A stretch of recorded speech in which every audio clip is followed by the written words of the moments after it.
Happy Friday, besties and bosses. How everyone's week going? There's LL Cool J playing outside my window. You can tell you live in New York wind, so wish you guys could hear it. You probably can't, but before I hit live, like bump into that over here. Anyway, happy Friday. How's everyone's week been going? I hope you all have had a good week.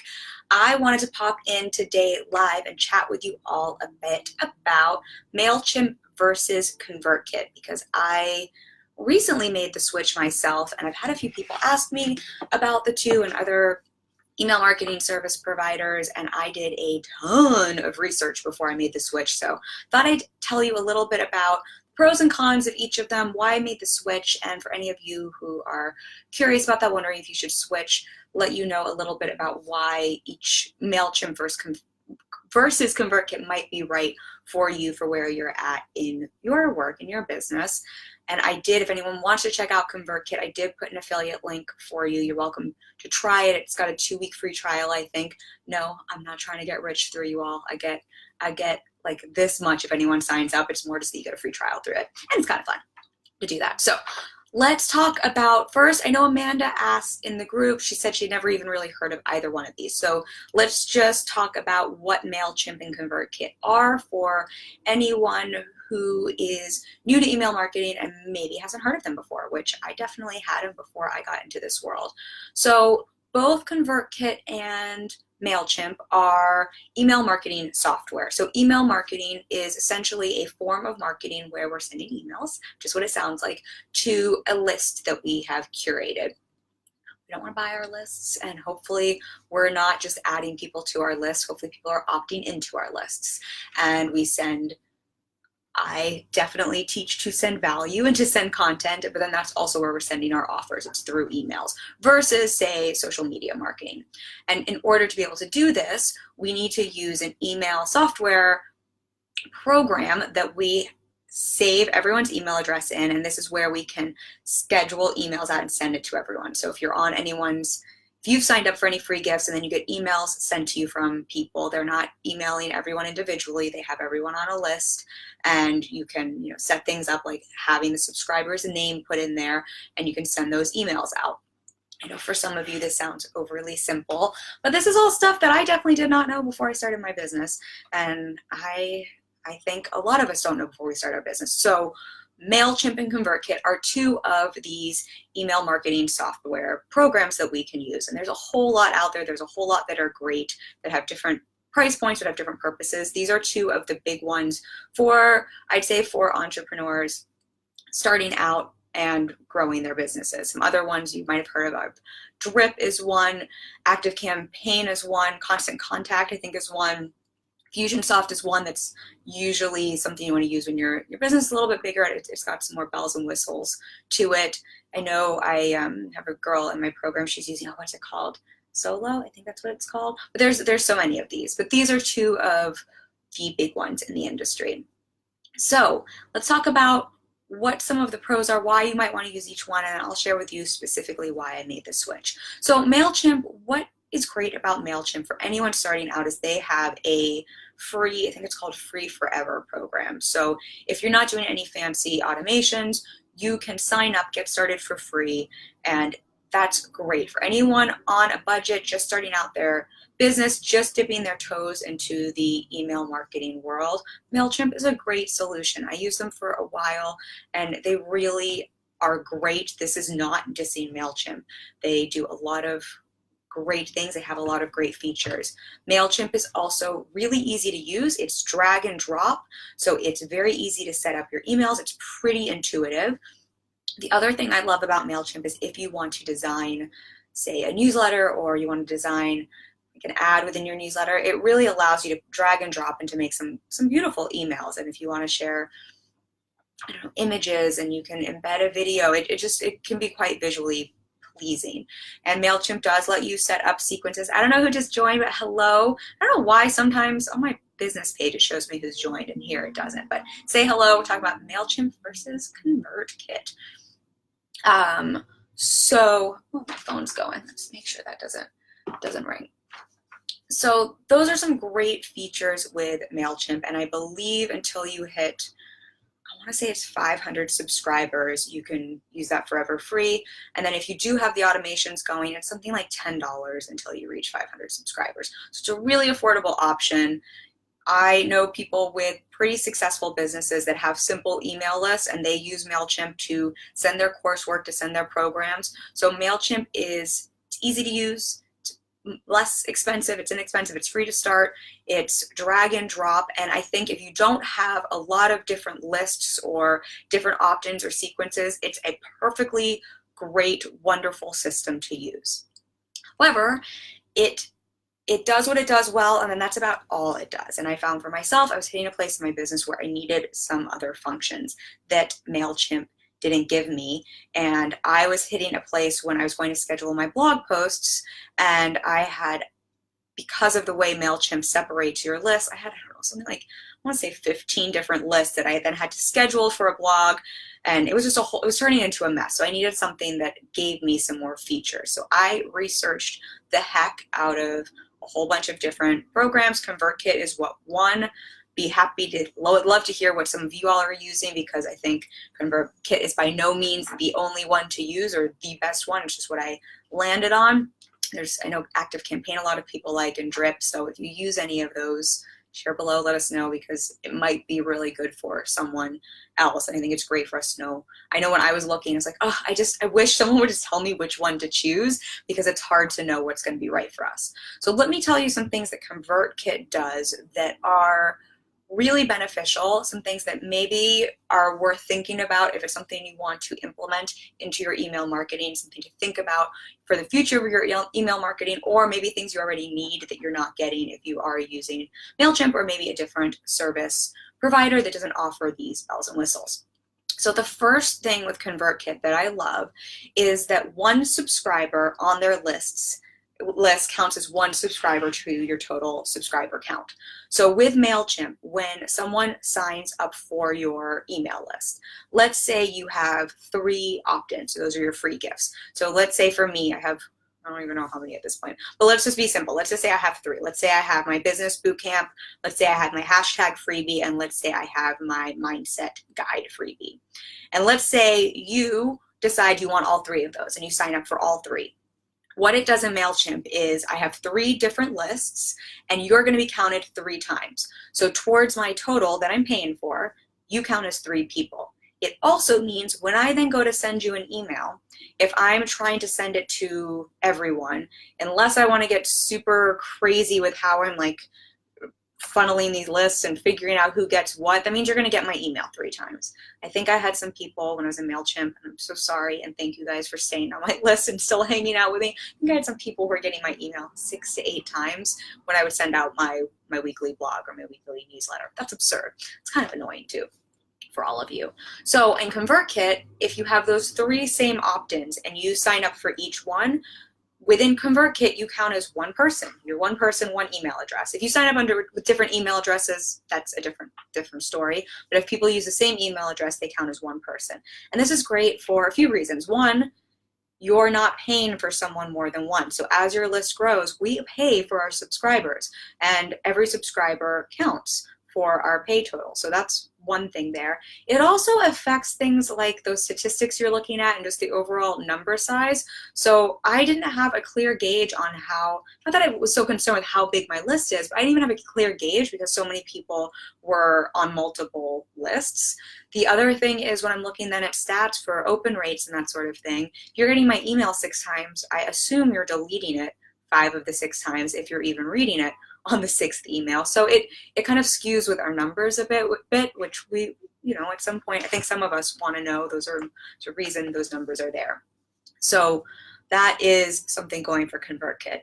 As far as price point goes, ConvertKit is more than Mailchimp. So I said if budget is a concern, Mailchimp is the way to go. Mailchimp is definitely less expensive. ConvertKit starts at $29 a month for up to 1,000 subscribers. The nice thing is that's 1,000 real subscribers. So, and they are a little bit more. I know when I was looking at, it's ActiveCampaign, they have a light option, and their light option I think is cheaper than ConvertKit. So there are definitely cheaper options out there. I still went with ConvertKit because of some of the other features that they have. So that's one main reason there.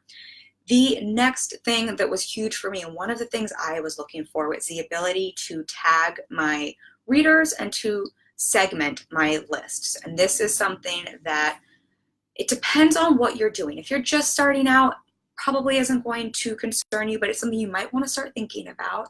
And I think, again, I know people who have very successful businesses who are using Mailchimp. Mailchimp is great, but I do think the ability to tag, be able to segment our lists is really beneficial.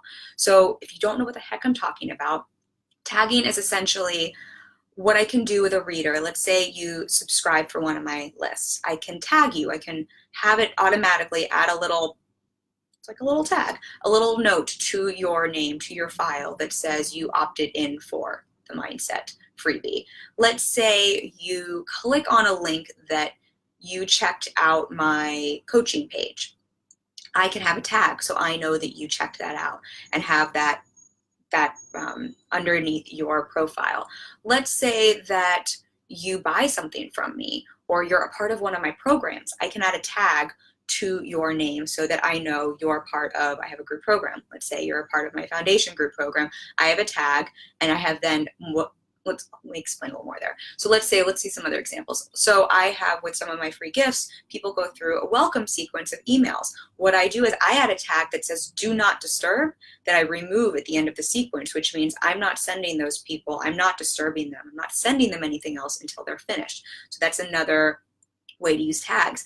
And why this is important? Well, for one thing, like I said, if I have a group, I can then do what's called segmenting them. I can say everyone who has this tag, I'm going to segment them off and make them into a little group because I want to send them a specific email.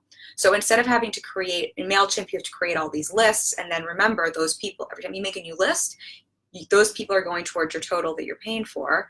Within ConvertKit, I can say, okay, everyone in my group program, I'm creating a segment that they're going to get an email and I'm just sending them this email, which makes it way easier and also more cost efficient. The other reason and the other thing that gets really important is for when we start sending out lots of emails or when we're marketing, we want to have this information. So a couple ways we can use this, things like, so when I'm marketing a program, so the next time I market, let's say my group program, I don't want to send the people who have already bought my program, who have already joined my program, the sales emails. That's really effing annoying. They don't want those emails. So because I have them tagged and because I know who they are, I can then, when I set up these emails, ask these emails not to be sent to this segment that I've tagged.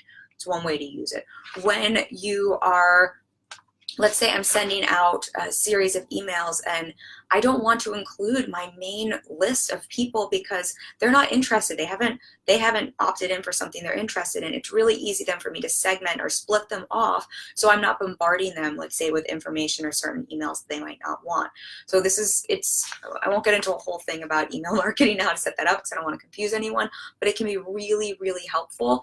And that is one of the reasons I wanted to switch out of Mailchimp, because Mailchimp does not give us this ability.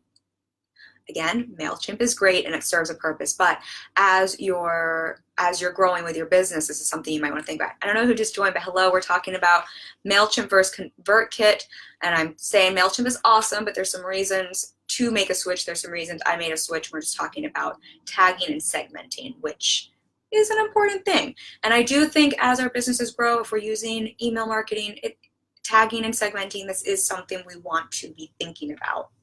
And it just makes us better, more classy marketers. Someone else has joined. Hello.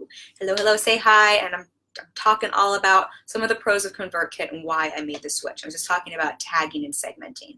If you want to recap on anything, let me know. Let me know who's live, because I don't know. So let me think. The next reason I switched, and I think this is an important one for all of us, ConvertKit, and again, Mailchimp is great. There's nothing wrong with it. If it ain't broke, don't fix it. But with ConvertKit, I get better deliverability. So what do I mean by this? If you use Mailchimp or some service providers for email marketing, you'll notice that your emails end up in the promotions folder. This is because their deliverability isn't as great. Now, I don't know, I haven't surveyed my whole list if everyone's getting my email in their main inbox, but ConvertKit, one of the things I have found, because I'm on my own list to test it out, and also because I've had some people tell me, and just from the research I did when I was searching these, is that ConvertKit has better deliverability, meaning it more often than not does not end up in the promotions folder. the promotions tab, so it ends up in the main inbox more often. Now, why is this important? That means it's more likely to get in front of your readers and in front of those ideal customers and those people who have signed up to get your emails, versus when it's in the promotions folder. I can't tell you how many times I've had someone say, I signed up for your blog and I never get it. Like, it's hiding out in your promotions folder. Not everyone checks those, or some people just delete their entire promotions folder. So when it can be wasted effort in some ways, when when I was using Mailchimp, my open rates were less than they are now in ConvertKit. I don't think my emails were getting in front of as many people. I think they were hanging out in the promotions folder. I definitely even had friends tell me, I don't get your emails. I'm like, oh, I'll send one every week. So it's because they're in the promotions folder. So deliverability is a big deal. It's something that I think, while ConvertKit costs a little bit more, I think it actually makes us more money in the long run because people are getting our emails and our communication. Whew. I never thought I'd have so much to say about all this. I am speed talking, y'all. Okay, what else here? I see my notes. Okay, so I will say we talked about the design element within Mailchimp. So Mailchimp does give you more bells and whistles in terms of designing your emails. If that's important to you, Mailchimp is going to be a better option. However, and so ConvertKit, it keeps it pretty simple. ConvertKit does give you the option to build a template, so you can make it a little bit fancier if that's a concern. That's something, you just Google it, it shows you how to do that. What I will say, and this is what we were talking about inside my group program today, was the idea that in general, I would suggest, I think it's a good idea to keep our emails simple and to keep the format simple and to actually strip some of the design from them. The reason for this, again, that deliverability we just spoke about, the more images, the more crap essentially you have in your email, images, decor, borders, fonts, pictures, the more when it's getting sent, it gets read as spam or read as marketing material, which means it's more likely to end up in the promotions folder. I think this is one of the reasons ConvertKit has better deliverability and why those emails end up in your main box more often when you send them. Other thing is, and we were talking about this in my group a bit, and I won't do a whole spiel on this, but the whole point of email marketing is to build relationships and to build connections. That is the whole point of sending these emails in the first place. I hope that's why you're all doing it.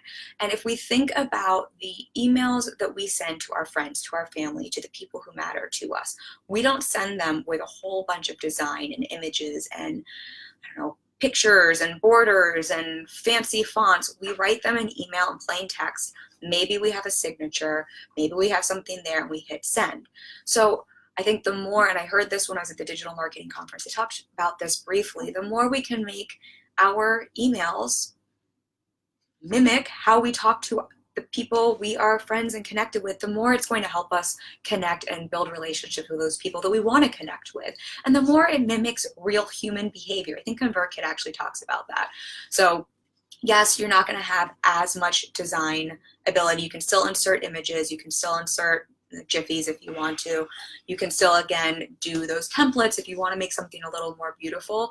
But I think even if you're using Mailchimp, stripping a lot of that away will serve all of us, and it just makes it a more human-to-human connection, interaction, versus something that seems a little more like an ad. Okay, so that is on the design front. ConvertKit, I will say, though, there's a lot more design-wise you can't do in Mailchimp. So if you do want to do that, for some of you, depending on your businesses, especially if you're showing off artware, or if you're a photographer, or maybe if you're a designer and you need to show certain things in pictures, the way you're doing those, for some of you, that might be an argument to stay with Mailchimp or something that gives you that design element. Because of course, one size does not fit all. So that isn't across the board for everyone. Okay, what else here? Okay, right. So the other thing I love about ConvertKit is the way you set up your funnels and your sequences in ConvertKit is really simple. So you can do that in Mailchimp, but I found it to be a little bit clunky, and it worked just fine. But I really like the way you can set them up within ConvertKit, and they really give you just a little bit more room to play and to make them more elegant. So like I said, you can have those tags that you're putting in there. You can split people off, depending on what their actions are within the sequence. So I can decide halfway through a sequence, depending on what someone's done, to change up what they're receiving, what email they're receiving or not receiving. So I won't go into all the details there, but I will say if you're creating email sequences, I do think the options you can have within ConvertKit are really nice. I also just like the way you build them within ConvertKit. You can see all your emails on the left-hand side of your computer and the email you're working on. So it's really easy to toggle between each one and to move them around. Whereas in Mailchimp, you had to open up a whole new, basically, page each time you were working on a new, say you were doing a 5-day challenge. If I'm working on day 3, I can't see day 1. And it made it a little trickier to move things around and just to see what was going on there. So I really like that as well. Other thing I love about ConvertKit is the way I'm able to see my analytics and my stats. So I'm a creative, I'm a coach, numbers are not my main thing, but in business it is important that we know our numbers. It is important that we're taking a look at these things. And I do think they are more clearly spelled out and they go a little bit more in depth in ConvertKit. And I love the way on my dashboard that I can see who has signed in, how many new subscribers I've had in a single day, for example, which also means I can really track what some of my efforts are doing on a day-by-day basis, on a week-by-week basis, where they're opting in, where people are opting out. I can look at an email and just see where people have clicked, for example. And you can do that in Mailchimp as well. I just like the way it's displayed within ConvertKit. I think they give you just a little bit more information. That being said, Mailchimp does give you a lot of those stats, so I'm not saying Mailchimp doesn't. I'm not saying it's bad. I'm just saying this is something I like within ConvertKit. 2 more things here. So I'm sure a lot of you have heard about GDPR. If you haven't, further down in the feed, there's a great podcast Amy Porterfield did on it. I am not an expert on GDPR. I'm not a lawyer, so I'm not even going to go into that too much. But I will say, and I don't know what Mailchimp is doing for that because I had left them prior to prior to my knowledge of GDPR. Am I starting to get a handle on it? What I really like about ConvertKit is because of the tagging, it makes it a lot easier for me, and because of the segmenting, they can segment and tell who is in the European Union. So I can essentially create a segment when you sign up, if you are from the EU, that sends you the information I need you to sign if you're going to stay on my list, that gives me a tag that lets me know that you have, so I can decide if I'm going to continue to send you emails based on what the regulations are, based on what you've signed. If this sounds like gobbledygook to some of you, don't worry, go listen to Amy Porterfield's podcast because that's a whole big old topic. But it's something I really like about ConvertKit, and they've set up essentially a little link you can put in, and when people click it, it gives them check boxes to check, and it's really easy with the tagging. Something I can even, because of the way they lay out their sequences and funnels, it's an email I can then insert at the top just specifically for people who are in the EU, which is just a nice, that way I'm not bombarding everyone with this email. So in terms of the GDPR, I don't know, I'm sure Mailchimp has to be compliant. I'm sure they're doing something as well. But I do find that what ConvertKit has done is pretty easy. It's making my life a little easier. Still some stuff to work out and to work through and to set up. And GDPR is kind of a pain in the butt, but it's making it easier. So that is something I like. And their landing pages. So their landing pages. I use lead pages, so I'm not using these too much. I will say if I had had ConvertKit before getting lead pages, I don't know if I would have invested in lead pages. I love lead pages. I'm not an affiliate. I love them. I think they're great. I think it's worth the investment. That being said, I think what ConvertKit gives you in terms of how you can set up a page, how you can embed it on your website, what they do there, I think is pretty great, and it gives you a whole lot to work with. So that's nice, that's included. I do know that Mailchimp stepped up their game there, so they might be kind of uneven keel there. And I will say the final thing is Mailchimp might have great customer service. I never needed their customer service, so I can't speak to that. But I did need ConvertKit's customer service this past week, and I gotta say they were on it and they really helped me. So that is something that speaks to ConvertKit. So that's a whole lot there. Hopefully that's helpful for some of you if you're using either one to either reinforce why you're using, or if you've been on the fence, or if you've been thinking about switching. Again, I will say Mailchimp is great. I used it for a long time. I think they are a great service provider to start with and to use at the beginning of our businesses. I think for some of us, we never need to make the switch. I personally wish I had made the switch earlier, because by the time I switched from Mailchimp to ConvertKit, I had so many different sequences going and so many different just lists and things. I hadn't tagged all of those people, so I'm missing that data, but moving everything over was a pain in the ass. So I do wish I had done it a little bit sooner. So if you're maybe, if it were me and I could give myself advice a little bit before, because I get it, it does, I like to keep my costs low and I don't like to invest in things I don't need. And I think my rationale at the time was, I don't freaking need that. Why am I going to spend more than what I need to just send emails? I wish I could tell myself then to bite the bullet. It's not that much more than what I was paying for Mailchimp, and to do it when it was a little bit easier, because I just had that many more things to move over. I mean, said it's not the end of the world. It was easy to do, but that's the advice I would have given my old self. So I personally am liking the switch, but again, for me and where I'm at in my business, this is something that I need. The tagging and segmenting specifically is what I was looking for, and everything else, the deliverability was important to me as well. So I'd say those were the two main reasons I made the switch, is the deliverability and the tagging and segmenting, to make those funnels and sequences a little easier. So I hope this is helpful.